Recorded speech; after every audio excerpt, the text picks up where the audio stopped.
recording. Yeah. So you are very welcome to our service design working group session of Cumulus.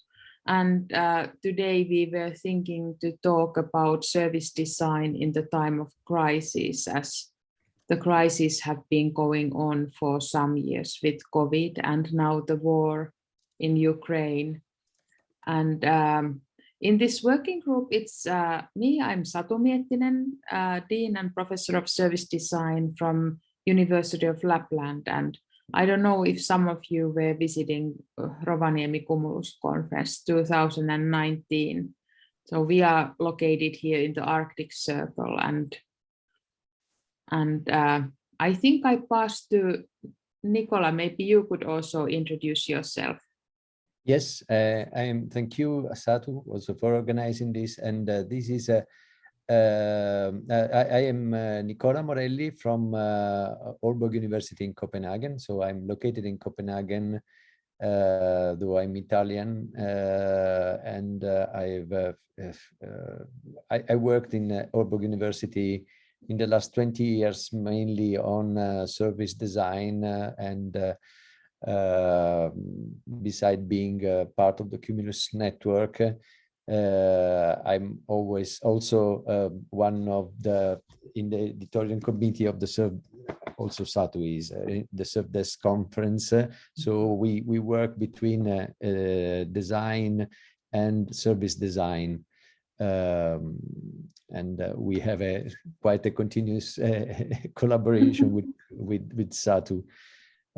We had in the last few years. Maybe John, you could introduce yourself, and then Helena. Sure. So thanks for letting me join this. I'd not been aware of this group before. So yeah, my background is I guess I'm kind of working in industry in service design, but I'm also at Aalto University, hopefully finishing my PhD this year, which will be an amazing end to 12 years of studying. So yeah, I'm kind of interested in service design in the kind of delivery side of it, I guess. So in my day-to-day work, I currently work with a robotic process automation company. So I'm kind of looking at more the technology side and the life cycle, I guess, of services. So as well as the concept and design of them, also the production and the delivery and the operation of them. And I'm not sure what I can contribute to this discussion, but it's great to be part of this group and to learn more. Thanks, John. And Helena also, maybe you can say some words about who you are. Hello, everyone. My name is Helena Sustar, and I'm teaching adults at Aalto Open University, 2 courses for 6 years or even more. And also last year I opened a kind of sustainable consultancy where we are kind of assisting companies how to move from kind of change their linear operations towards more circular. And I'm looking specifically into their circular business models, and I'm using service design principles and kind of tools for assessing their sustainability, and then also kind of envisioning what will be the possible solutions. In terms of research, I have been researching the last 3 years or even more intensively circular business models in Finnish industry. And kind of looking with assessing them through the service design perspective. And we'll be presenting the work from this research at the conference in Rome at New Business Models, kind of the results. Yeah, so this is kind of, I'm looking in service design from more sustainable perspective. Thank you, Helena. Nice that you were able to join. And Mirja also joined. Mirja, we are doing a short introduction, so can you also say some words about it? Yes, of course. So nice to see you all. Hi, Nicola. Hey, nice to see you. Yes, I'm Mirja Kälviäinen from the lab, University of Applied Sciences, from the Design Institute. And I've been working, I would say, with user-driven innovation and design for years, and then turning also on service design. Nowadays, my specialty with service design would be design for sustainable behavior change, which I have been doing as a research and with students, with workshops in different places, even around the world, in China and many times now in Austria. And then with Finnish cases. And now we are doing that also for businesses, running actually now 2 different projects where we are trying to help businesses in creating sustainable services, possibly with products to different kinds of customers, so that these services would help the customers to lower their environmental impact.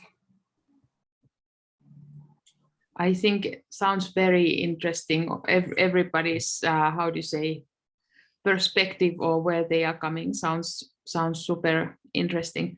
Thank you, Mirja. And then there's still Christine. Would you also want to introduce who you are and tell a couple of Yes. words? Yeah, thank you for this. I'm sorry, I'm in a situation where I cannot show my face at the moment. So sorry for that. Yes. So actually, I have just started like this master study. I started in January, and I think maybe I'm here the only person with the least experience in service design. But I'm interested in knowing more and more from all of you. So thank you. Thank you, Christine. And we have Carla also joining us. Nice that you were able to join, Carla. We are doing short introductions, so could you also introduce? So nice to see. So nice to see you. What time is it there, Carla?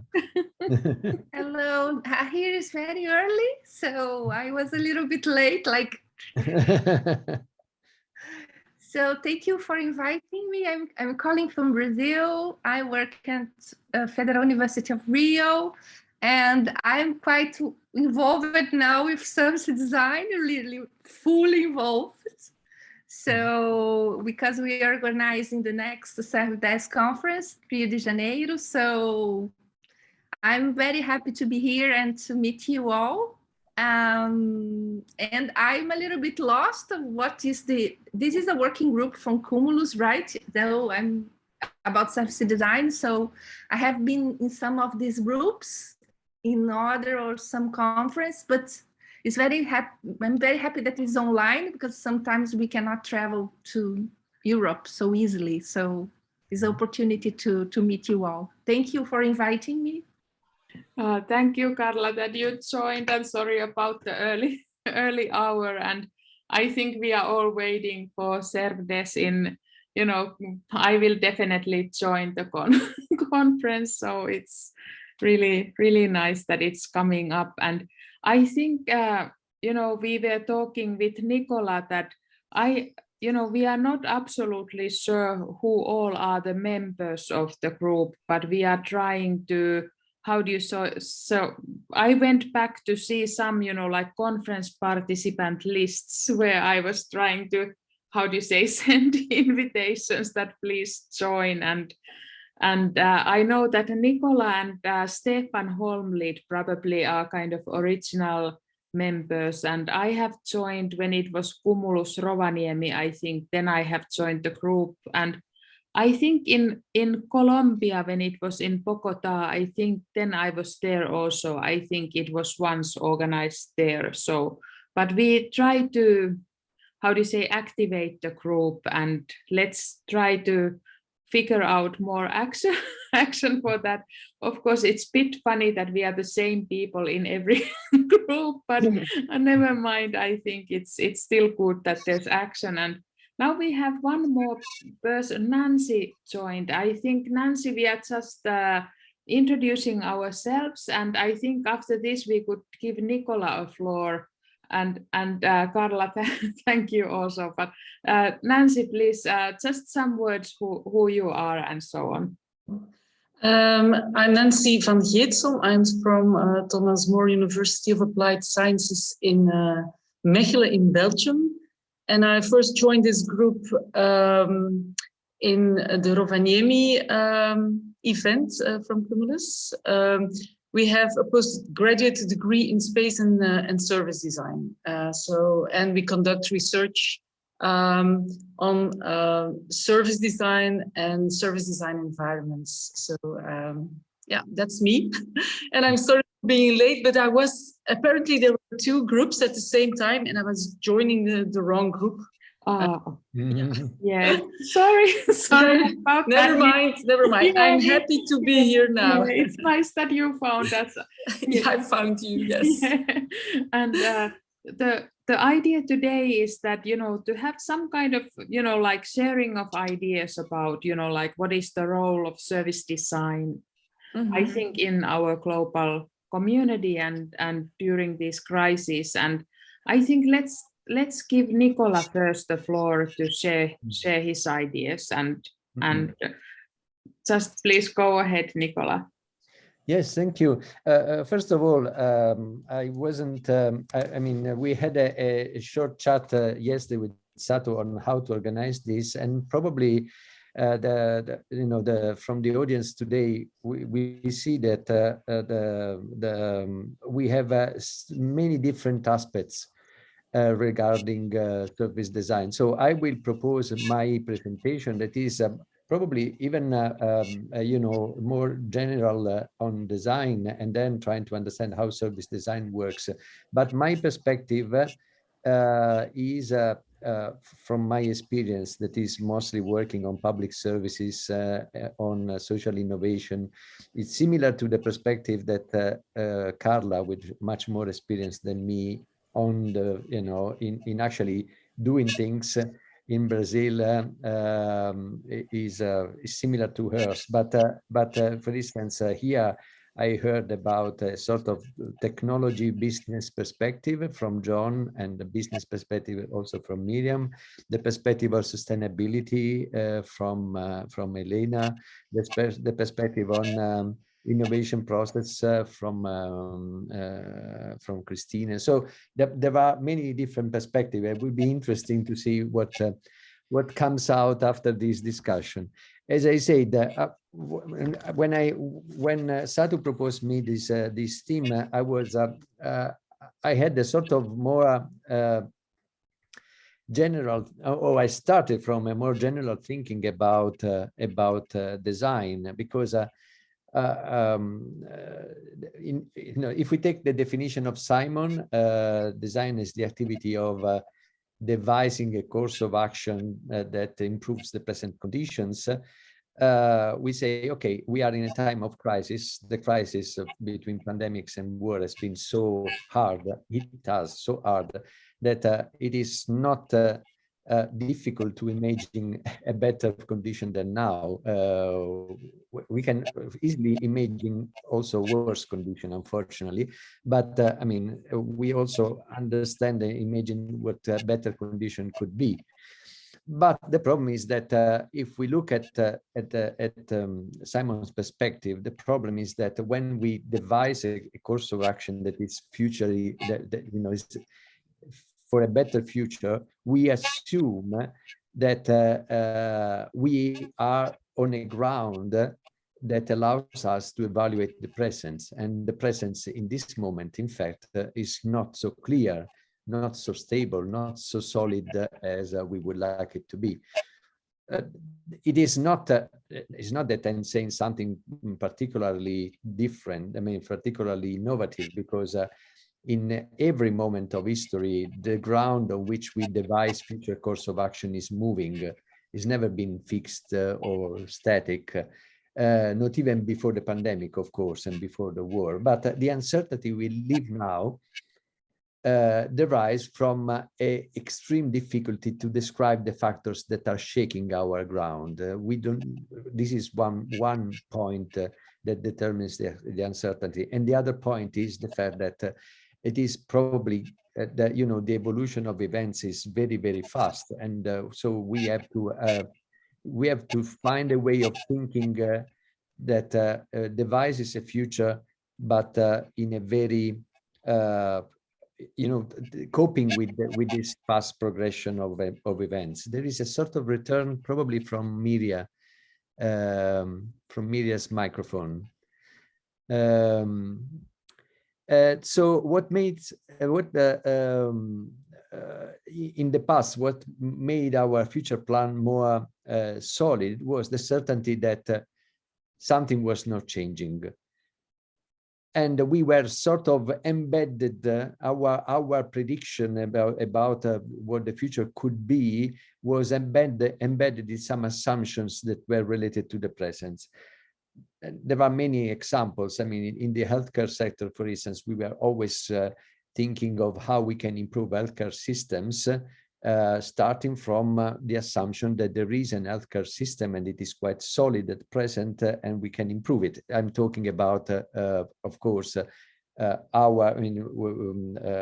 Europe, so countries that somehow have live a certain condition. But even when we were working on other countries, we were somehow giving the assumption that we know more or less what a healthcare system could look like, and we were somehow relying on the existence of a solid healthcare system. And this instead is not. I mean, I don't know how solid could we consider our healthcare system now after the pandemic. We discovered that it was failing clamorously. Because of the business model that based on a neoliberal model based on efficiency, but also on from the service design aspects. And again, we've been working for democracy, giving for granted that certain principle of democracy could not be discussed, and instead now we are actually discussing some dilemmas like a trade-off between democracy and freedom, democracy and life, democracy and peace. So we are shaking. We are really on a very shaking ground when we try to understand and figure out how we want to change. As I said, nothing new. Papanek was talking about that 50 years ago, and he was saying that you know, something is not going very well. In fact, it was going extremely wrong, and he was mentioning especially the question of sustainability. But we have now the question of inequality and other questions. I mean, every time I talk with the Satu, for instance, I see that there is a point about you know, colonizing or decolonizing the debate about design, and my own presentation now is very colonized, I should say, and so it needs to reshape the ground also on this from this point of view. However, Papanek had never been thinking that this context was the context in which he was working was changing, could change overnight. And in our case, the context changed overnight. The world was started 2 months ago, and in the last 2 months we understood that nothing could be the same in the next future. Now, having said this, what can design do for that, and in particular what can service design do for that? And can we possibly do anything as designers to change this, or are we completely irrelevant? And this is, of course, a doubt that we should have in this moment. I try to imagine, as I said, I work mostly in design for the public sector on service design. So probably my view is very, I'm only opening a window on a small part of the landscape here.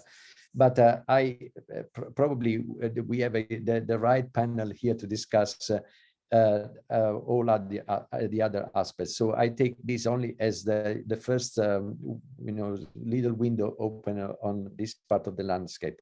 And I think that one way that we could consider to work about on design and service design in the moment of crisis is looking at democracy and defending democracy. We found that our democracy, our national institutions, so democracy seen as national institutions are weak, and sometimes they are contradictory, hypocritical, and full of inequalities.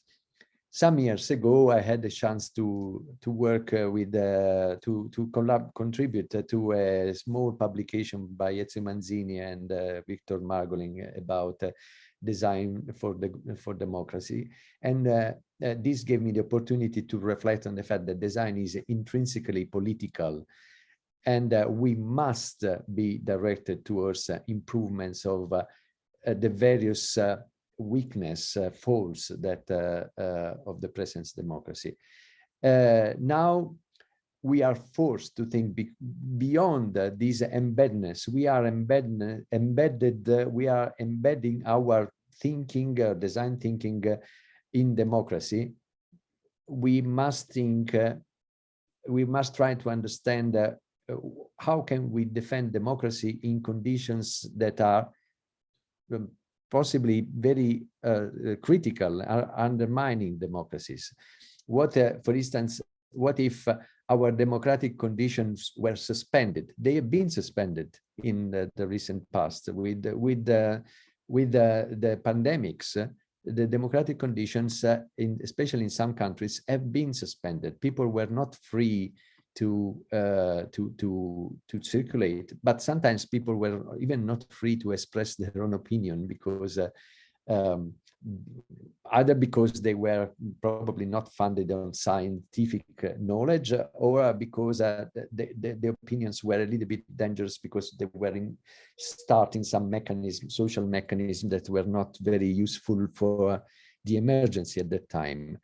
And of course, we see that there is a war, and what happens if if the war expands? What happens if we find ourselves under a dictatorship? Can we work on mechanism of defense for that, to defend democracy? And I believe that design, in this case, and in particular service design, can contribute to this by creating cohesions, and where cohesions goes in two directions: the horizontal cohesion, so social cohesion, and the vertical cohesion, that is trust in the government or in institutions, understanding that the same mechanism that I'm suggesting, cohesion and trust, are the same mechanism that are used, for instance, by the Russian regime to make war. So I know that it is not always, as I said, this is a shaking ground. What can be used in a direction can be used also in the opposite direction. But when we talk about social cohesion, for instance, my question is whether we can design services or infrastructure that link communities, put communities together, intensify social contacts, even across diversity. And this is very important because diversity should be included as a richness, not as a problem for which to fight. I mean, I've seen a lot of, I have a lot of Russian friends that say, oh, my mother is Ukrainian and my father is Russian, and so I'm against this war. A lot of people that are against the war for the simple reason that they always lived across diversity, their life across diversity. And I think reinforcing those links makes our society, at least the society, resistance. And the other question is the vertical cohesion, supporting trust, not only between citizens, of course, but between citizens and the institutional infrastructure that regulate people's life. in the last years, service design has been focusing actually in design for policies. And the question is, can policy infrastructure be generated that make citizens' voice continuously present, that make this vertical link stronger between the citizen and those who have the responsibility of government, so that the responsibility of government becomes a responsibility instead of being a privilege of those who govern.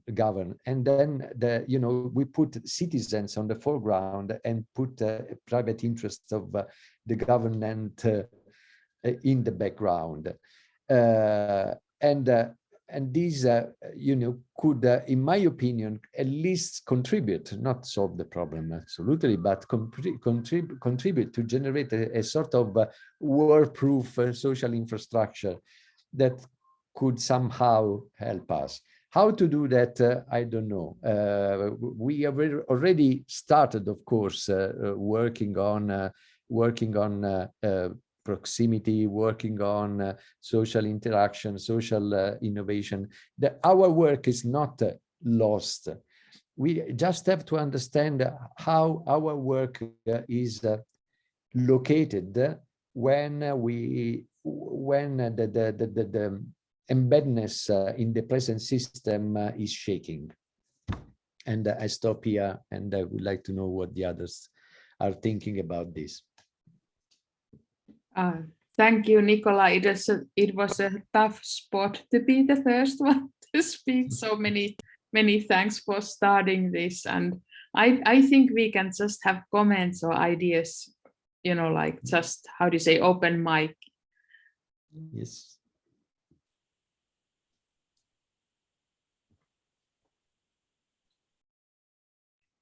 Mirja, please just go ahead. I haven't prepared anything. It was wonderful to have the presentation from Nicola, setting the scene.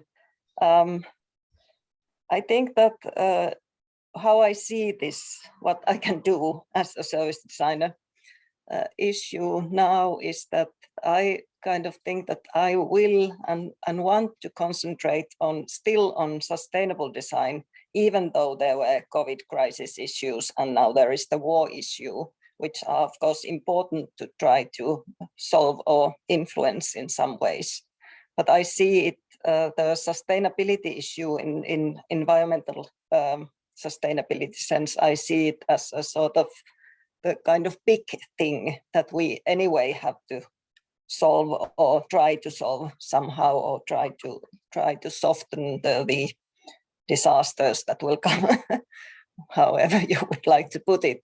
So I see it as important that as a service design researcher, or design researcher as I would prefer to call myself, I try to do work on that. But then I actually see something which is very important, which was surprising when the students this year started to present the work that they want to do as thesis work, because you can find so many wonderful smaller issues that they are trying to do, or the positions where they are as designers, because my students come from the working life with many years of experience.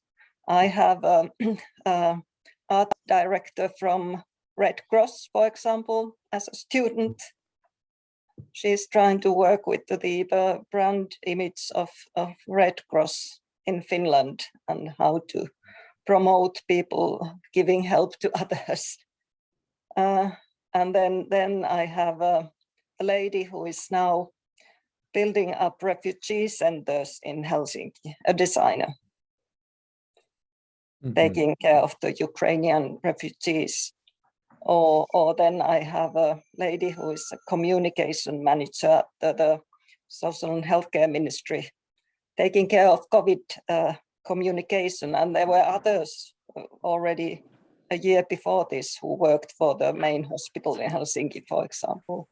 Or then there is a sort of a crisis center man who is working on how the firefighters and other crisis people like that would need to communicate when something suddenly happens for the journalists.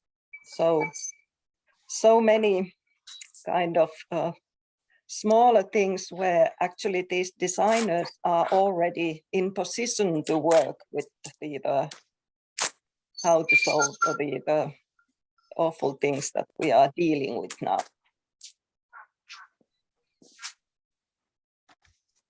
Interesting. I would like to come to your class. Welcome.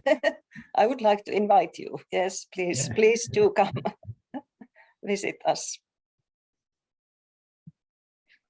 Yes, I mean it's of course. I don't know if I can say something, but there are some crucial points that become some points in our society that become crucial in this moment, like how do we organize refugees, how do we organize support like Red Cross, how do we organize emergency point, and so on. And that's probably another area of service design. I don't know, service design for emergency touch points. I don't know how to call it, but it is crucial because well, I'm Italian. I come from Italy, and I know very well what it means having those touch points that have always been there, like the migration centers, for instance, in the south of Italy. They've never been organized. We always, I say we Italians, have always lived without the assumptions that those things had to be organized. They've been just, organized. Of course, they are organized by people that are there, and they have the sense of organization and the sense of how to solve problems, their own problem-solving capability. But there has never been in many of our countries, I'm not talking about the Nordic countries that are better organized, but in many of our countries, those things are always treated as emergencies. And now the emergency is exploding. I somehow think that excellent comments from Mirja, and also, of course, what Nicola now said. Maybe then we sit on, and I could share some ideas, but I think I go much more, how do you say, like grassroots level now, because when we were having a, like short chat with Nicola yesterday, I had to confess that okay, I haven't had really time to think what to say because it's such a big topic. Then after yesterday, I started thinking that what it is to me, how I approach the issue, and I go maybe much more to the individual level. I'm somehow thinking that in front of these crises, what is my ability to understand? How can I support this kind of reflection and self-reflection and understanding of the complexity of situation? Also, I think going back to the idea of course, colonizing, decolonizing, and maybe also this idea of pluriverse, that at the same time, so many realities exist. And what is our ability to move our perspective from this position to other one? I think this is what Mirja was also saying, that how I think it is much more than question of empathy. I think it is very much question of action as well, and kind of being proactive. But for me, I'm somehow thinking that these questions of also, of course, reconciliation and mediation, there is some urgency for them, of course, and what are our tools to understand the complexities. And I think always when you work with mediation or reconciling, you have to start the work from yourself. And somehow I think when we talk about colonizing or decolonizing, it's a uncomfortable space where you have to go. And I think I have had so many learning curves on this issue of decolonizing, and I still think I'm only taking baby steps. But somehow even acknowledging this, that there is, especially when I position myself as a very privileged Scandinavian academic, white, middle-aged woman, my position is very privileged. So I'm somehow thinking that the mechanisms in design that could help me to understand complexities and bear with this uncomfortability, that, you know, like somehow being able to, somehow I feel that it is a question of empathy, but it is so much more, that it is understatement to talk about empathy, I think. But somehow I'm thinking that can in this case, when we have so huge crises, still we have to go back to our own positions and the questions of reconciliation, mediation, also emotions, understanding emotions.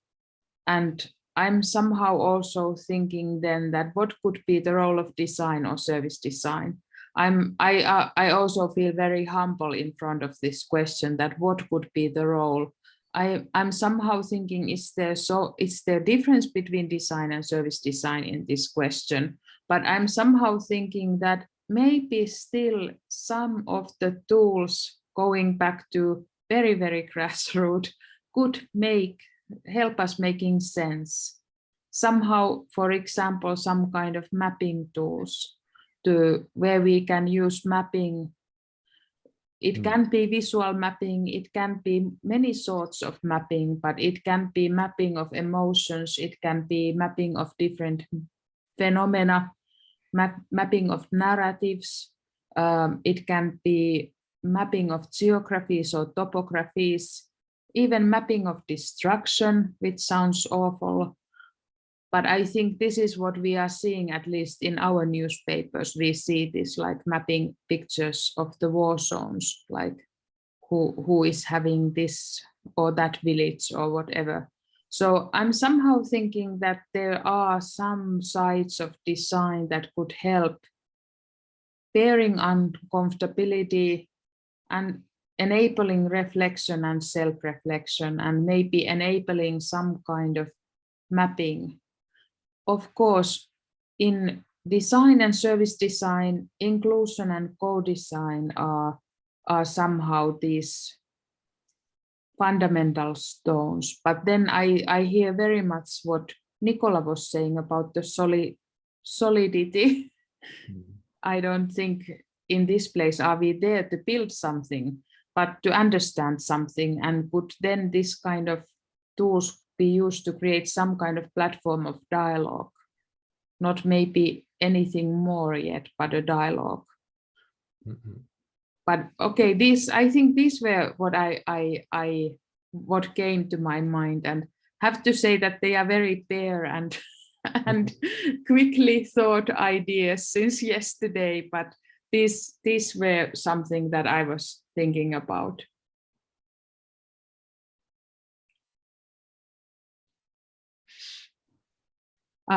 Carla, please go ahead.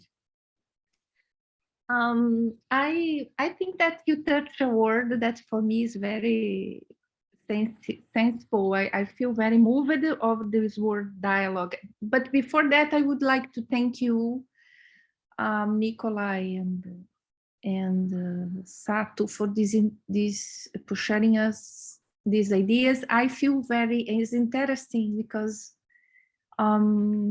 I came from a totally different part of the world, and this feeling of war, this tension is not so vivid here about this. We have our other problems that is quite similar, and that will require emergency, service design for emergency. For example, people living in the hills, and then there is a raining, and then all the houses go down, and that is a kind of emergency. I have a colleague totally dedicated to research on disasters, so natural disasters and so on. So I think each part of the world have its own challenges. So we are always in emergencies. And I was starting to dialogue with my colleague about how and what we could do together, because they call it humanitarian logistics is his field. So and it's quite difficult because they have a whole immense body of knowledge about that. So to work on that, we will need to start a very small level. And they are also engineers. So I think that to come back to my first word, I think that design would be in dialogue or working on dialogue, but it will be really, really challenging because all our methodologies are for quiet environment, nice rooms with nice colors, and these people don't have time to make a workshop. So it's very interesting because the great question is design as we conceive. I see in what you have said a question like, design as we know today have a role in the world that is so challenging. And what is this role? Because it's not certainly doing nice and wonderful co-designing workshops. And so, but this is a extreme example that, of course, is not to be radical on this, saying no, we don't have anything to do, but we need just to say that we have a kind of long way to, and it's very interesting to discover who we are. And second comment is, I think that we don't reflect so much as the designer as a servant. So we serving people, what we could bring to people in these situations. What could we, and then Satu talked a little bit about mapping, or how could we serve in a sense. I think that this is something that we would like to discuss in ServDes in Rio. It's about the meaning of the word service. I think that the word service is not discussed enough, because we have, so I'm really inviting you all to come to discuss this word, because service is something really connected with, for example, religion, traditions, anthropological visions of the man and woman in the world, the humanity. So it's a word that we have, no, this is subsidy design, and we have an intuition that the way we consider service is not discussed so much, is informing the way we are doing design and how we deal with service design as a whole. So how could we improve our knowledge about this word? And so, and also say, how can we also reflect ourselves as a servant and humble servant also, not the more important guy that, oh, okay, I'm here, I will solve it. What is the problem?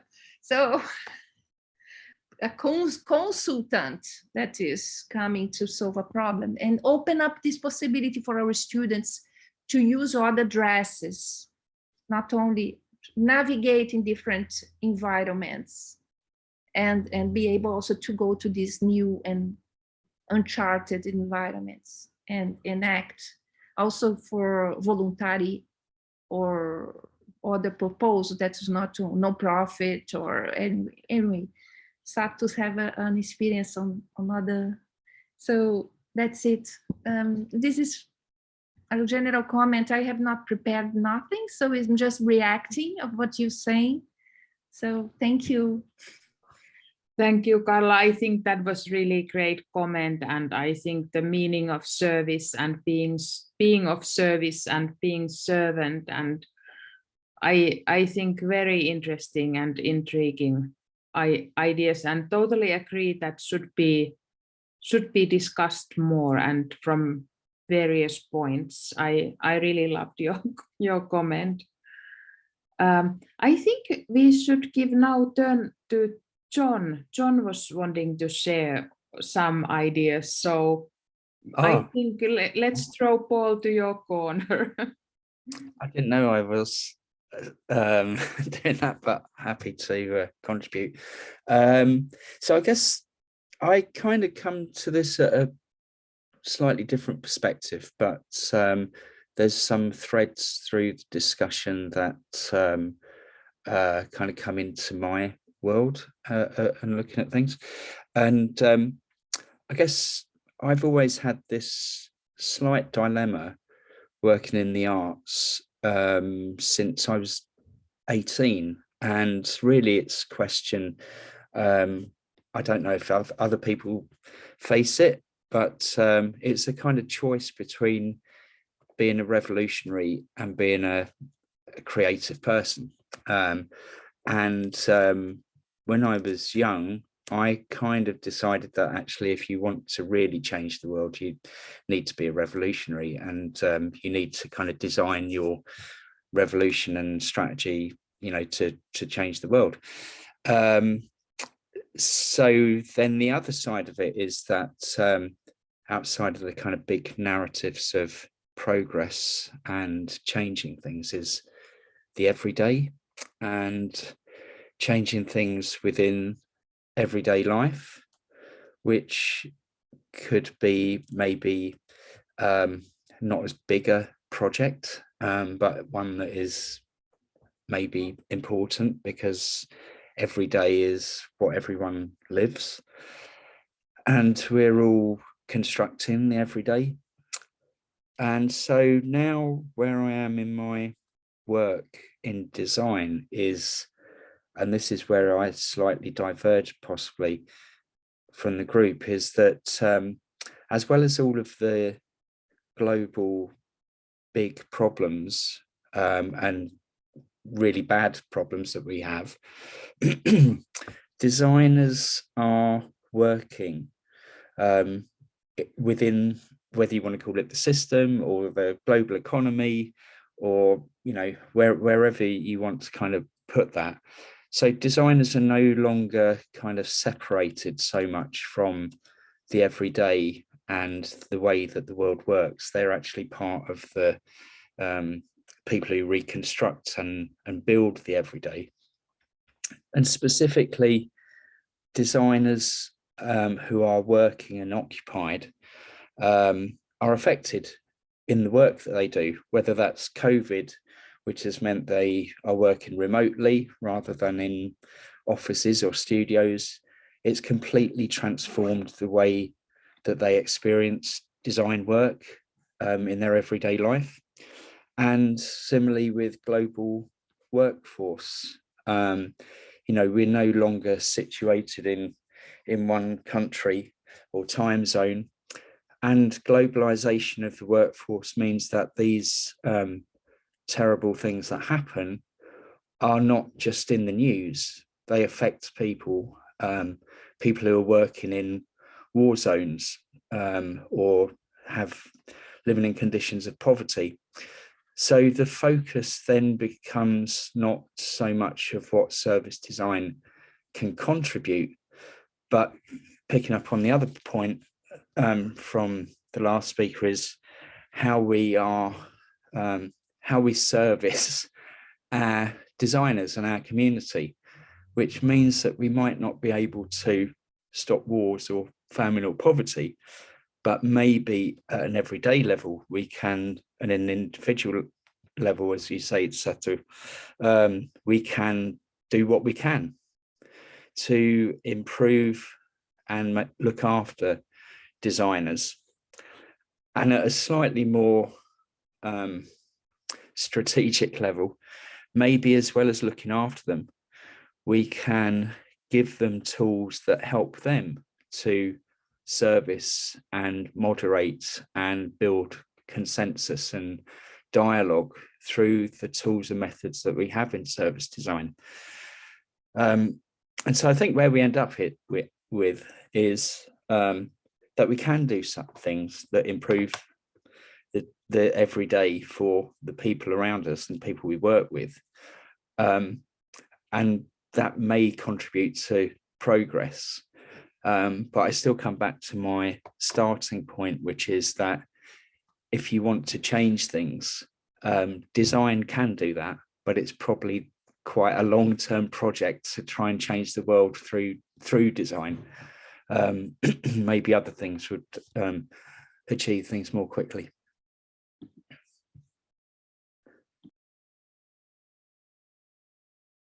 And that's me. Thanks. Thank you, John. I think that was beautiful idea that, you know, like look after designers.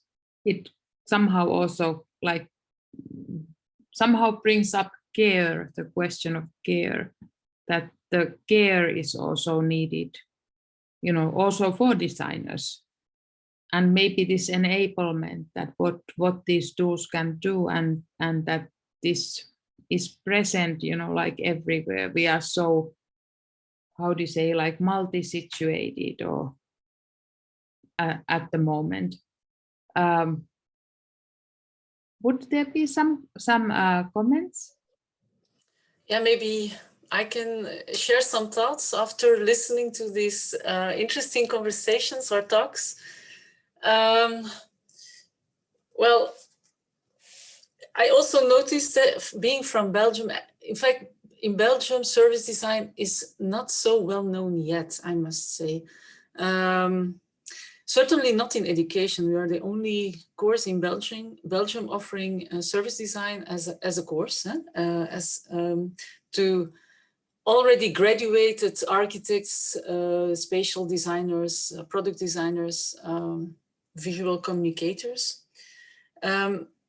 But it is, I think, only recently, due to those disasters, due to COVID, due to what's happening now in Ukraine, that people become aware of, or more aware of the importance of service design. Also, design agencies, they now look for young graduates and service designers to complement their current team of designers, which is a good thing, I think. It is only, I think, recently, due to COVID and due to the war in Ukraine, that also middle class is affected by what's happening. People feel it when they go to the supermarket, when they have to buy petrol for their car. While before in Belgium, centrally in Europe, we were not so much affected by what's going on around us. It's only recently that we see, let's say, the past 5-10 years, refugees living in parks in Brussels, and that was not the case before. So I hope that this, what's happening around us makes the necessity of public service design more clear. That was one thing. And another thought that came up was, or a question, is service design, or should service design not be democratic by example? If we look at the characteristics of service design, or what we teach our students, is that it should be realized through a participatory approach. You should give all the stakeholders and all the users, or the users, a voice. We have to enable them to co-create together with us. But if we look then at the reality, sometimes there is not enough time and not enough money, not enough money to organize participatory sessions, or sometimes everything has to go very quick. But on the other side, if you look at what good service design should be, it should involve everybody, or at least the stakeholders, the experts in the domain. That was another thought. What we experience also in teaching service design, in doing real life projects with clients, so we only work on real projects to offer our students an authentic learning environment, is that it becomes every year more and more complex. Because we want to integrate a lot of things, like we also want to do inclusive design. If we design services, we want to make it as inclusive as possible. We recently did a project to make museum visits also inclusive for people with mental impairment. It was a European project, an Erasmus Plus project, but it makes everything much more complicated if you want to make completely inclusive services. And then I also think about circular design. Also there we have a responsibility.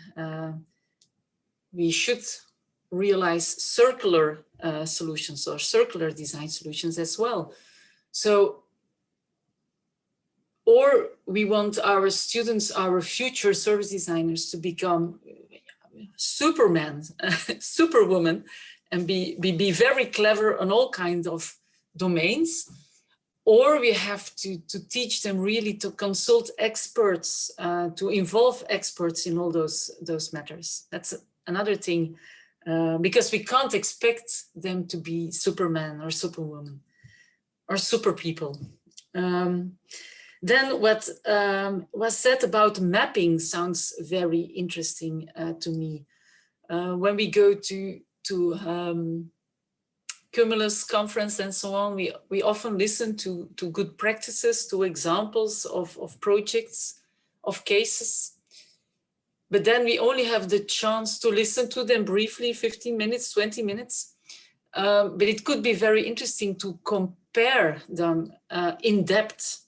How do you organize good elderly care services? How do you do that in Finland? How do you do that in the Netherlands? How do you do that in Brazil, in Italy, in Hong Kong? How do you do that? But then in depth, because we all live in multicultural societies. So it could be interesting to learn also from other countries, because we have, for example, students in our postgraduate degree coming from Lebanon, coming from Zimbabwe, coming from Vietnam. And then we feel, oh, what are we trying to teach them about our society? We have to take what they experienced in Lebanon, in Vietnam, into account, because how can we understand each other? So it's a very complex issue, and if we can learn from each other's approaches, that could be interesting. At least for me, it could be very interesting. And then another thing with which we struggle is that service design is not sexy at all. If we look at design magazines, I'm sorry, but if the design fair in Milan starts, I'm always frustrated. All design magazines, I think in a lot of countries, especially in Belgium, publish beautiful furniture, nice architecture, graphic design, but I never see something published in the popular magazines about service design. It's not sexy at all. And how can we change that? and also make the general public more aware of the impact good services can have. So that's also a thought. That's it, I think, that I wanted to share, and maybe I can open up some more discussions by this, because I don't have all the answers. Thank you, Nancy. I think that was there was already, like a number of things to like discuss, yeah, and so on. I have to, okay, I took, it's a privileged position that I take the first comment, but when you were saying that middle class is affected, that reminded me, like Martin Luther King was writing letter from the Birmingham jail, where he's saying that, like it's the majority of people who keep silent, who do nothing, and that's the biggest power there is, if you keep silent and you do nothing, and that's us, the middle class. I so understand what you are saying, that now the gasoline is expensive and you cannot fly on your holidays. Let's find cure for COVID and stop the war. But like I think you have a big point there. But there were so many things. Maybe there would be other ones wanting to comment also, because I think there was many things that you brought up that are important. Maybe Elena. Yes, thank you very much. There were so many good and kind of highlighting things said already. And it's always, I think, joy to kind of listen to the group and kind of have a look at the issues from different perspectives, from different angles. And that's why I was kind of today, I was not expecting to say, but more kind of listening. But I made some notes. So what I think that we are not in crisis. I think this word is a very negative word, and we should kind of use it differently. It is what it is, and I think that if I say work hard to where we are as we are, so I think we should take this situation like where we are as opportunity and kind of as a vision. And I think the designers or service designers, what we are very good at that is kind of visioning and envisioning new opportunities. And take it, it might sound like a cliche, like kind of talking about in Europe, like now is the opportunity to change, but it is. And we have a good examples how we use the situation in which we are as an opportunity to change, because otherwise we will live the way as we live and producing the things and the life and kind of perpetuum, which we are doing the last decades. And I have here some examples of how we can use the situation as opportunity as designers or service designers. I would say I'll start now with the climate change, and because I'm kind of working in the field of sustainability and circular economy, and using the tools and understanding and principles of circular economy and service design kind of characteristics to enhance this. And now with the situation happening in Ukraine, with I think we got the opportunity to change and kind of how we are using the energy, how we are producing the energy. And I think at the beginning, I was quite skeptical this would happen, but it happened. So now I think it's also kind of Finland became like more determined with already many strategies in places to change the current situation and make it better and speed up the whole process of decarbonization. And I think the service design with the visualizations and visioning, and as Satu said, mapping kind of current situation, the context, can understand the situation. with visioning can come with the new solutions, better solutions. And we are in the situation where we have to do something. And now is an excellent opportunity to use this kind of situation and make it and bend it and make it kind of positive and start with doing differently. And just one small example is about, in Finland, they say now, because the oat has to be produced, will not be used for animals anymore, and we have to become vegans. Like we will have less opportunity to eat meat. So I think this is kind of very strategic and very pragmatical. And this was also the way how Finland acted in the COVID situation. And then I'll kind of having the second example. I come from Slovenia, and in Slovenia we have kind of huge. We had the government, now luckily changed, and we were experiencing democracy, oppression. And I think that was creative and designers, they had so producer who is producing the theater on the streets, that they were having the producing services or like opportunity to all people in Slovenia to raise the voice and say something about the government in the last 2 years. And it changed. So it changed, and the public and the kind of NGOs, they had stronger words also against, for example, privatization of the water in Slovenia. So this is opportunity, definitely. And as a teenager living in Slovenia, I experienced war. So I know what is war, although it was very short and 10 days. But at that time, we talk about humanity, and we talk about, taking 90,000 refugees from other Yugoslavian republics. And it was opportunity and also to build new country because, after the war. And we try to kind of transition from the other system to the new system. And I think we have to not take anything for granted, but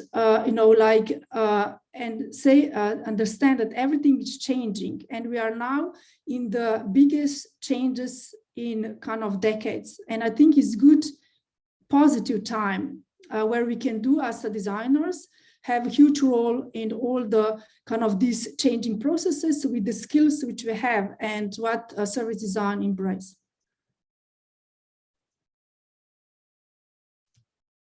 Thank you, Helena. That was powerful comment. I think we are all very impressed. Very powerful comment. I'm somehow thinking that it's kind of free arena to anyone who has commented, just open mic and share ideas. John is having hand up. Please. Yeah, it's amazing different perspectives and so good content. I just wanted to go back to Nancy and this thing about the appeal of service design compared to what's in design magazines. And I think this is something that's so important to address, which is that service design employs more people, more designers than any other area of design. There are more people working in design and services in the UK, at least, I'm thinking probably globally, than there are industrial designers or people making furniture. So the people who make the nice furniture for rich people, they get in the magazines. But the reality is most designers, most of the people that we educate, most of our colleagues who are designers are working in digital design. And somehow we're not getting that message across. It's not seen as an area of value in the economy. It's not seen as an area of employment.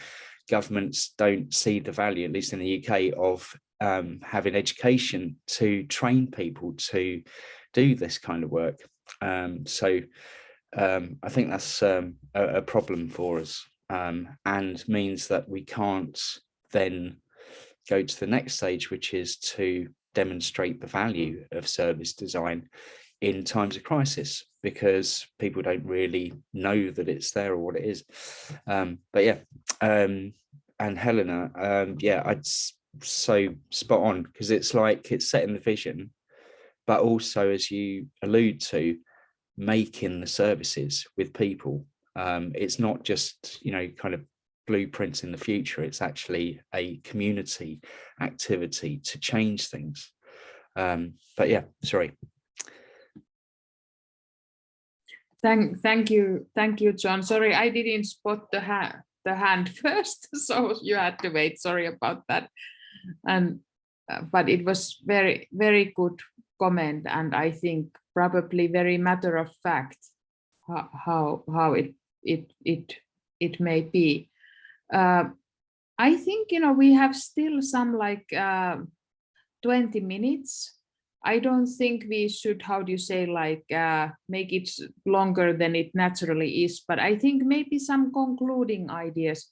Maybe Nicola, I throw a ball to you again. I'm very happy because I mean I'm, as usual among academics. I thought, oh, this is actually the topic for a publication, because because I mean I can see two direction and one provocation that that somehow wrap up or, you know, include the various thoughts that I've seen, that I've heard today.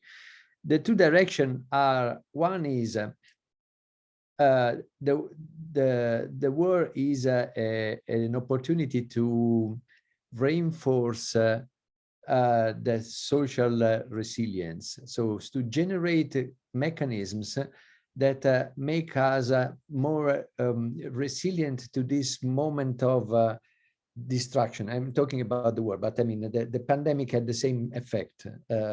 So we somehow finding mechanism or designing services, not only, you know, the service that changed the world, but the service of the everyday that John was mentioning also.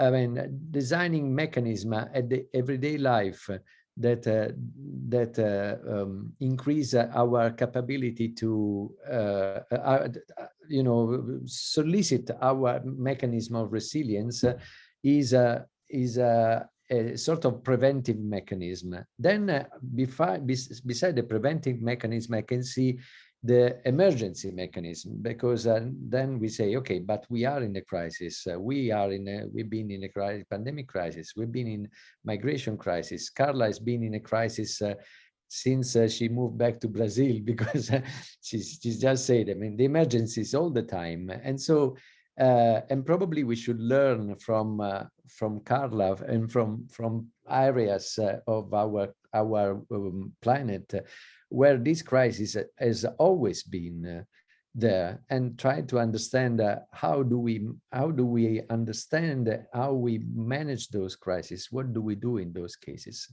So because when the crisis comes to our, you know, more, you know, privileged countries, then the crash is much stronger, because we are not used to that. We are used to our comfortable life, and then we suddenly have 5 million of Ukrainians migrating to Europe, 200,000 of migrants coming at the borders of our countries. And we don't know how to treat them, and we let the politicians and especially the crazy politicians to manage those situations. So we must understand how to manage crisis, and we can learn from situations like Brazil or some Africa, or I don't know. And then the provocation is we do that in design using our participatory culture, participatory process. And that's very nice. But this is, I mean, I try to rephrase what Carla said, that this is the participation for rich, because those people when those participatory process we dream of are the participatory process in which people have the capability, the time to participate. But how do we how do we have a similar mechanism? I mean, so the it doesn't have necessarily to be participation in the way we see it now, but a mechanism to give voice to people, probably to design their own life, to give the tools, as John was saying, as also Nancy was saying, somehow give the tools to people to design their own life, their own life, and but without assuming that they will come to our workshops or co-design sections or hackathons, because they will not. They don't have time to that. So we must invent new ways of having those mechanisms working. And this is you know, my learning from the discussion today. Thank you, Nicola. I think we are nodding that beautiful learning that we are sharing, and you know, really great way how to conclude and put it up. I wonder if there would be still some comments, ideas. I think, you know, the whole panel at least made us to think. I somehow feel that there's a lot of thinking work to be done. Oh, sorry. Yeah. Miri, okay, however, which turn? Okay, Mirja first and then John. Just commenting on Nicola, that actually what I have been doing during many of the last years is that I've been warning that, for example, students doing very different type of development work, and now you heard what they are at this moment. You should always be cautious of participatory design, and if you apply it in workshops or in hackathons or whatever, because there are other means to do the work also in a way where you can promote and where you can at least try to promote the worldviews of these people that you are designing for. So it's not the only way, and that's important to notice. I always think nowadays that we shouldn't sort of simplify design in that sense, because for me the power of design is that it's flexible, and you should always be aware of the context where you are working and use the thousands of different means to work for the development, so that you take the context and the people there into consideration. Thank you, Mirja. Very, very good comment. Do you, Nicola, want to comment or no? No, I was just saying, Yeah. I agree. Yeah, yeah, yeah. And John, please go ahead. Yeah, I guess just to amplify an element of the thinking here, which is specifically about empowering people, and that kind of connects with training, but also, as Mirja says, I think it's about creativity. So, you know, we talk about methods, and methods you can imagine being things that would help empower people to solve everyday problems or any kind of problems.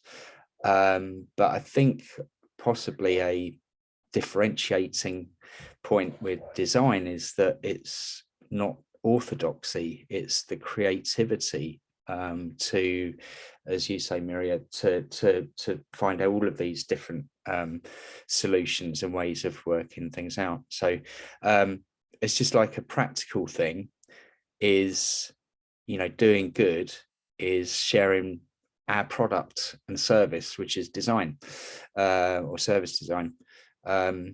So that's nice to have as a kind of practical thing we can see as contributing to making things better.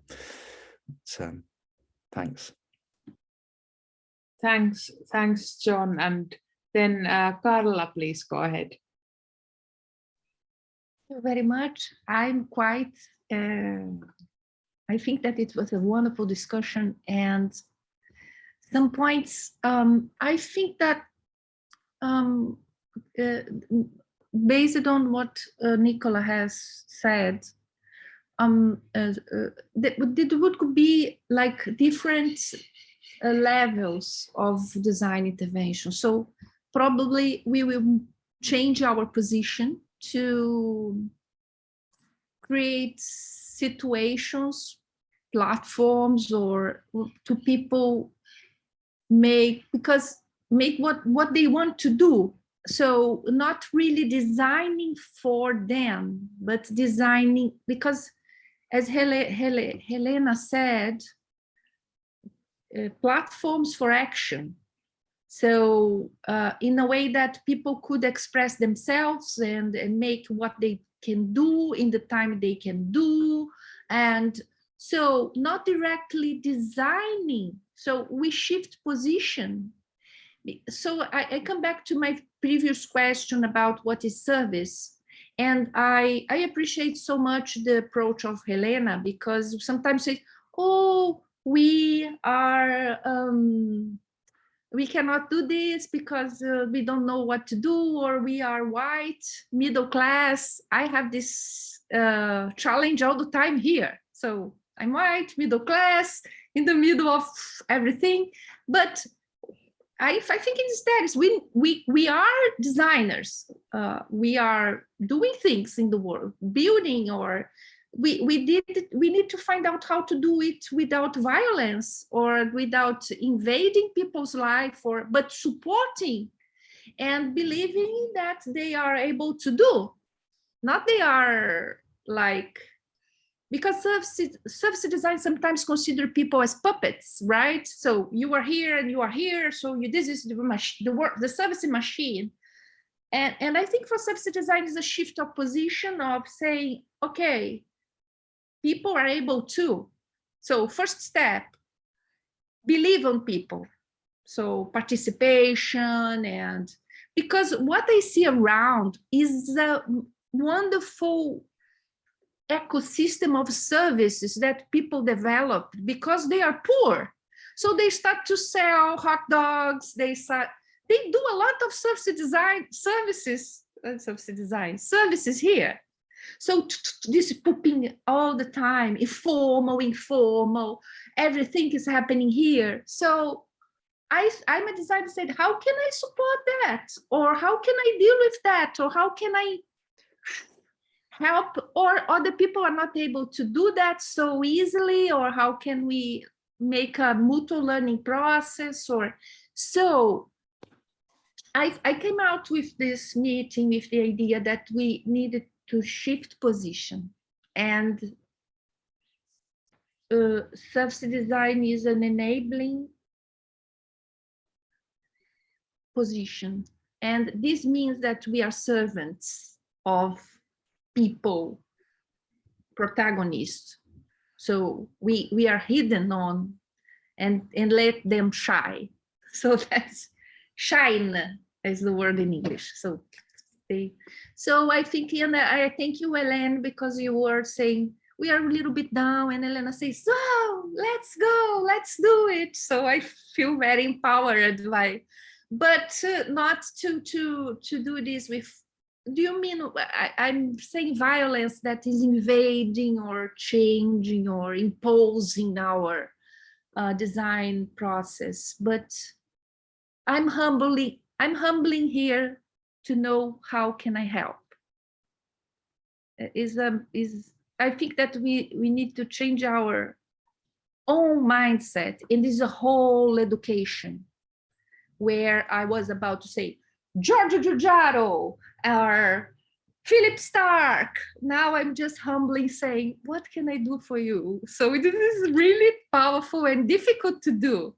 So this is what I get from your speech, and because it's the only answer I have now for these huge questions you have raised up here. Sorry I speak so much.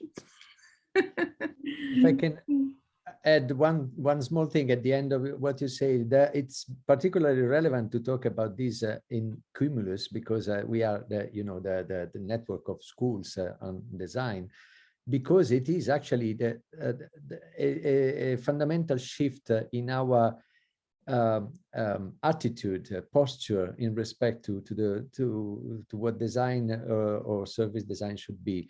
Not opposing the idea of the service designers as the hero with the idea of the service designer being the servant. It's upside down, so it's a completely upside down. But it is the only chance of making design relevant.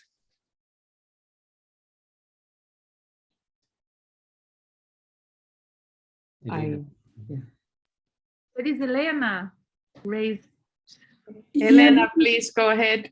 Just a kind of short comment. I think I really like the enabling. I always kind of, when I'm teaching, and I said, I just try to kind of boost your creativity and enabling, what you have already there, and kind of guide you through a certain process. And I think that because I did my PhD in human-computer interaction design, it was about creativity and looking into people's everyday creativity. And I really appreciate John put this kind of highlight there.